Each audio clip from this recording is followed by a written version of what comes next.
everybody! Welcome back to Pop Palace! Woo! I am so excited to have you back for another deep dive season. First season was Madonna, and then we did an artist interview season with current women and queer people in pop. And now we're starting season 3. I have been so excited for this season. I've been working on it since I ended the Madonna season, and I'm just so excited. So without further ado, I introduce Pop Palace Season 3, Grace Jones.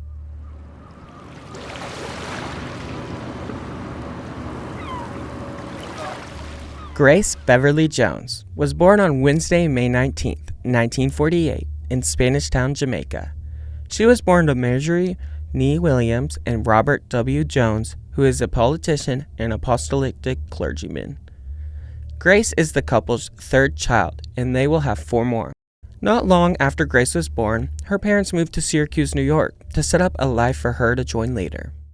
Robert W. Jones, Grace's father, worked in agricultural labor until a spiritual experience during a suicide attempt inspired him to become a Pentecostal minister.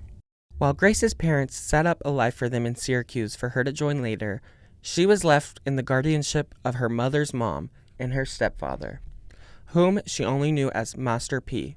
Growing up with her grandparents, she experienced a world with strict religious values and expectations put upon her. Master P regularly beat Grace and her siblings, and then having them pray shortly after, something Grace called Bible and beatings. As an adult, Grace said she absolutely hated him. Her strict upbringing may have been a cause for her to have been called extremely shy and timid at a young age. She was even made fun of by classmates for her lack of confidence and small frame. This is such a drastic difference from the Grace we know now. The abuse and bullying didn't stop Grace. She excelled in many things, such as sports, school, and curriculum. She also found peace and solace in the Jamaican nature, often going on many walks and just staring into space. Marjorie and Robert eventually brought Grace, who is now 13, and all of her siblings to live with them in Syracuse, New York. They live in a suburb near Syracuse, where Grace's father had formed his own church and ministry, which was called the Apostolic Church of Jesus Christ. After settling in her new home, Grace continues her education in New York. She studied Spanish at Onondaga Community College. This time is when Grace starts to break out of her shell, and we get a glimpse into the bolder Grace we know. She began to rebel against her parents and their religion. She began wearing makeup, drinking alcohol, and visiting gay clubs with her brothers. Grace wasn't just athletic, but she was also involved in theater at her school. Her drama teacher liked her so much and saw of her potential, she invited her on a summer stock tour in Philadelphia. For those who don't know, in American theater, summer stock theater is a theater that presents stage productions only in the summer. The name combines the season with a tradition of staging shows by a resident company, reusing stock scenery and costumes.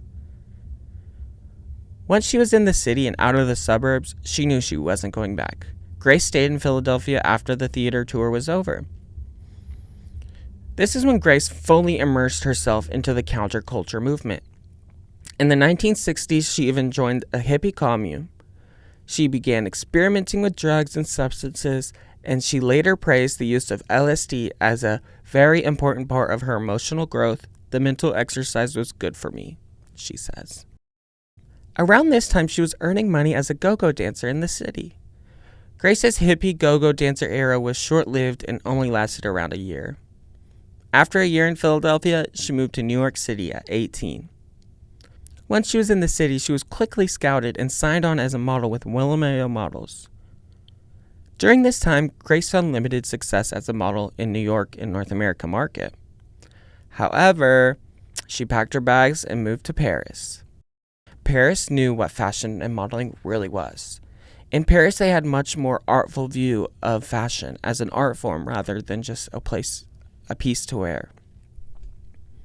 Once in Paris, Grace was immediately welcomed and celebrated for her bold, androgynous, dark look. Grace's look and vibe was once not celebrated in North America and is now being praised in Paris. Yves Saint Laurent, Claude Montana, Kenzo Takada, hired her for runway modeling, and she appeared on the covers of Elle, Vogue, and Stern, and working with Helmut Newton, Guy Bourdin, and Hans Feurer. Grace also modeled for other high-profile designers. She modeled for Aziz Adin Alaya and was often promoting his line. He became globally known, particularly beginning in the 1980s, for his women's fashion dresses, and he would dress numerous famous celebrities throughout his career. Being around high-profile people, Grace became friends with some of the very popular models, like Jessica Lange and Jerry Hall. She spent a lot of time at cafes when in Paris and loved to go clubbing. She frequented Le Sept, one of Paris's most well-known and popular gay nightclubs. During this time, Grace was often around Giorgio Armani and Karl Lagerfeld, who she became fast friends with. Grace's work in modeling soon put her on the silver screen, landing a small role as a drug dealer in a little-known film titled Gordon's War. The year 1973 was huge for Grace and opened many doors during the time as the film.